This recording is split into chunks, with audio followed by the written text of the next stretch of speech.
The Trump administration's patience is wearing thin after months of waiting for Democrat-led states to turn over data on their SNAP benefit recipients. 28 states and Guam have provided the files, but about 21 states are still holding out.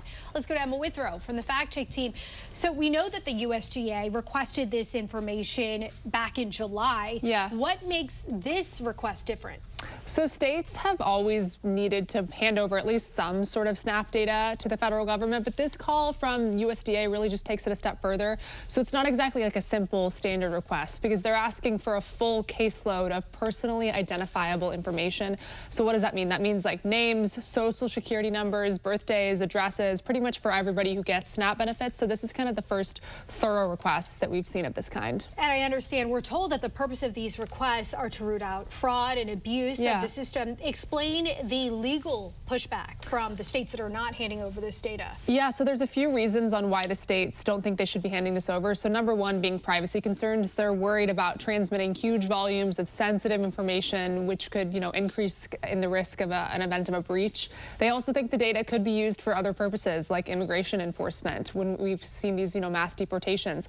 Also, the states think that the USDA is overstepping its legal authority, and it's important to note, though, aside from all of this, several of the states with very high error rates, like California, Massachusetts, New Jersey, New Mexico, Oregon, they're among the ones who are refusing to share the SNAP data. So that's important to keep context as well. All right, Emma, thank you so much. That's Thanks. interesting. A little later on, Emma will be back to dig into the overall cost of SNAP benefits and who qualifies. 21 states are still refusing to turn over data on SNAP benefit recipients despite the Trump administration's threats of funding cuts. Let's go to Emma Withrow from the Fact Check team. And as we know, SNAP is one of the largest safety net programs in the country. Yeah. It begs the question, how much is this costing taxpayers? Quite a bit of money. So the federal government spent about $99.8 billion on SNAP last year, meaning 2024. It's obviously a massive program that serves about 41.7 million people a month. So quite a bit of money, and also state dollars goes towards SNAP. Run us through, and I know that this has kind of evolved, or it is evolving, but the specific requirements to have these benefits today.